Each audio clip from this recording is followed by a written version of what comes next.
जय जिनेंद्र, मैं रचना जैन आपका स्वागत करती हूँ अपनी कुछ अनकही अनसुनी बातों में।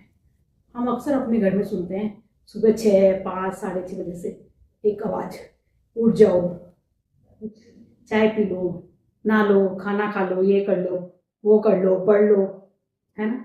और ये एक आवाज़ होती है हमारी माँ की। तो सुबह 6 बजे से रात की 10, 11 जो भी हमारा रूटीन होता है, तब तक ये आवाज़ चलती रहती है।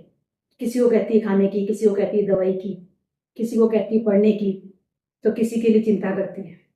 और ये माँ दिन भर जब बोलती है ना किसी काम के लिए या कुछ कहती है, तो घर वालों को लगता है कितना बोलती है। बच्चे कहते हैं माँ आप इरिटेट करते हो, क्यों बार बार बोलते हो। पर वो एक बार में नहीं सुनते हैं, वो ये नहीं समझते।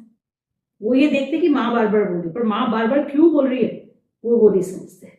और मान लो ये आवाज़ अगर चुप हो जाए और आपको सुबह से लेकर शाम तक ये आवाज़ ही सुनाई नहीं दे, तो आपको कैसा लगेगा?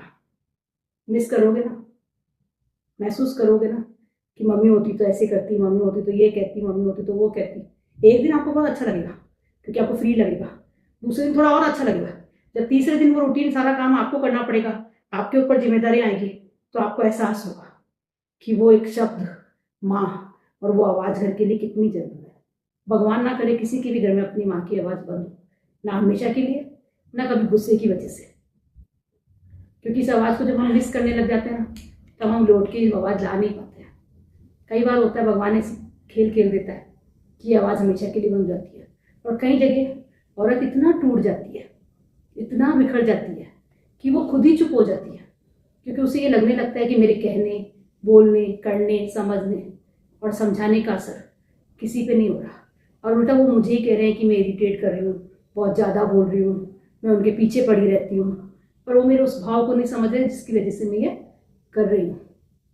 और वो इच्छाएं, वो बातें, वो उसका व्यक्त कर नहीं पा रही है वो, तो वो औरत चुप हो जाती है।